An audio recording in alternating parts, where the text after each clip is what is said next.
여러분 좋은 아침입니다. 오늘은 7월 18일 금요일 위대함의 유산 이런 제목으로 마태복음 5장 13절을 보겠습니다. 너희는 세상의 소금이니 소금이 만일 그 맛을 잃으면 무엇으로 짜게 하리요? 후에는 아무 쓸데없어 다만 밖에 버려져 사람에게 밟힐 뿐이니라. 하나님께서는 아브라함에게 그를 위대하게 만들 것이며 그의 씨로 말미암아 천하 만민이 복을 받을 것이라고 말씀하셨습니다. 이것이 아브라함의 씨인 우리의 유산입니다.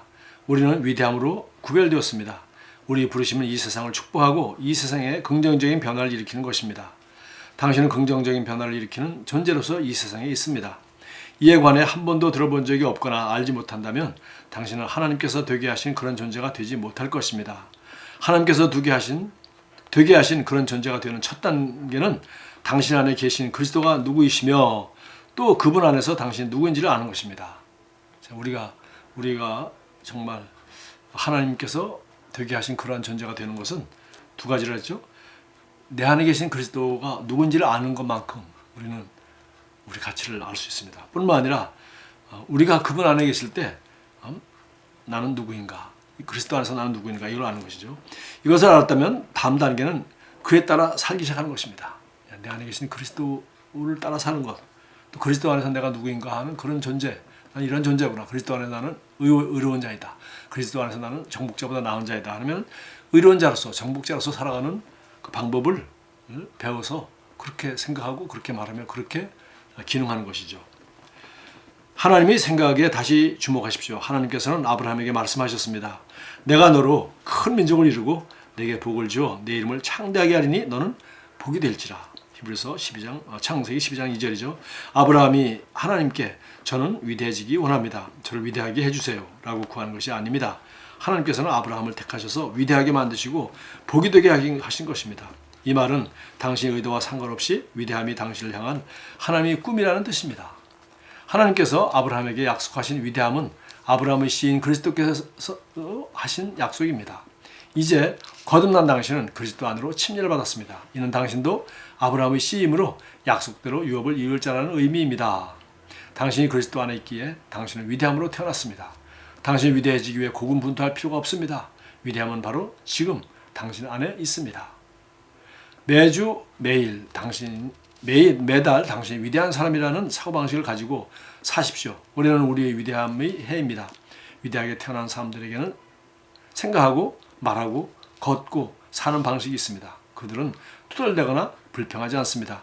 그들은 어떤 일들이 일어나게 합니다. 말씀의 권능과 성령의 능력으로 변화를 일으킵니다. 올해 당신과 다른 사람의 삶에 위대한 일들이 일어나게 하십시오. 그리고 그리스도 안에서 당신의 인격에 적합한 위대함의 태도를 유지하십시오. 자,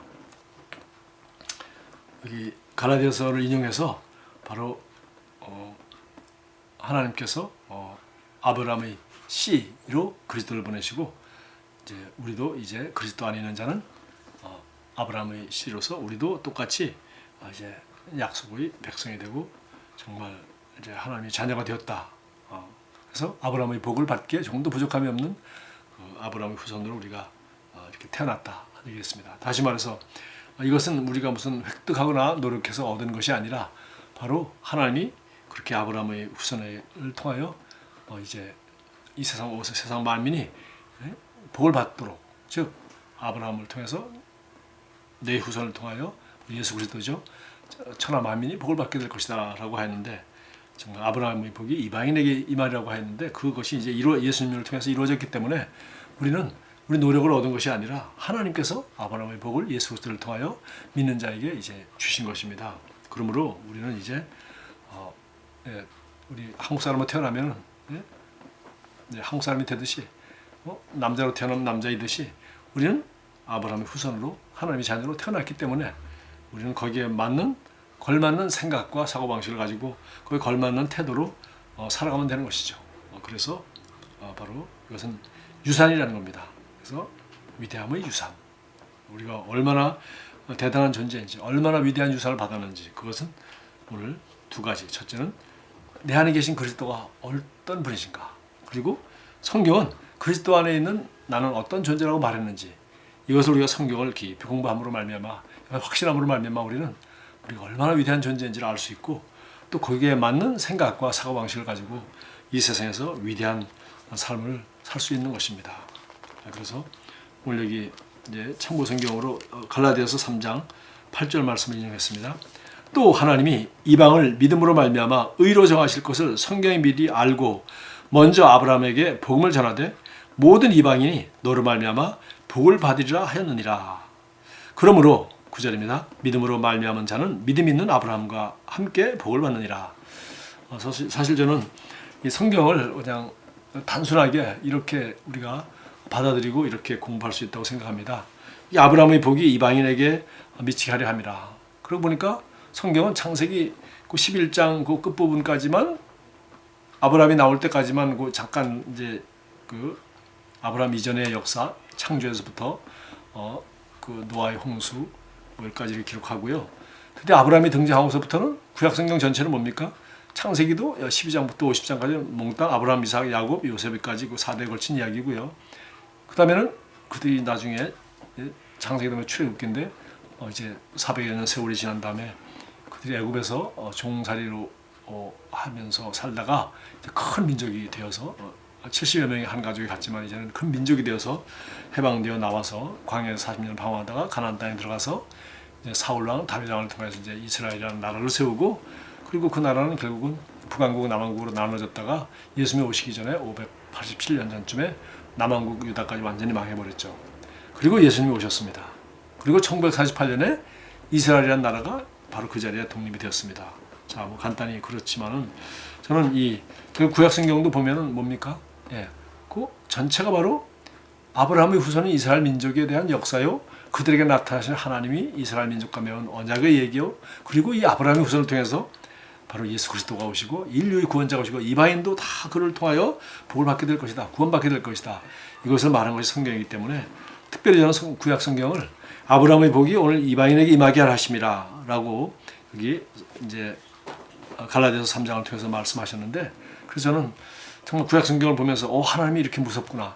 하나님이 이렇게 이런 전쟁을 활용하시고 이렇게 하셨구나 하면서 우리가 그 이스라엘 역사를 기록한 그런 내용들을 보면서 여러분이 이해하기 힘들어하지 마시고 또 갈등 느끼지 마시고 하나님이 이 아브라함의 복을 우리에게 주셨다고 하는데 아브라함이 어떤 복을 받았는가? 그것은 바로 믿음으로 말미암아 이삭과 야곱과 요셉이 어떻게 하나님이 그 어려운 역경 가운데서도 그 한 사람을 불러서 그렇게 형통하게 하셨는지 그가 또 하나님을 늘 경외하며 살았는지 또 그 한 사람 한 사람이 어떻게 하나님을 믿음으로 말미암아 하나님이 그들이 하나님이 되고 야곱이 고백한 것처럼 이제 당신은 이제 나의 하나님이 되고 나도 당신을 위해서 11조를 드리고 여기다 성전을 건축하고 뭐 하겠다고 약속한 것처럼 이렇게 구체적으로 바로 그 아브라함의 하나님을 믿었던 사람들이 아브라함의 후손들이 어떻게 복을 받고 하나님이 그들을 어떻게 활용하여서 사용하셔서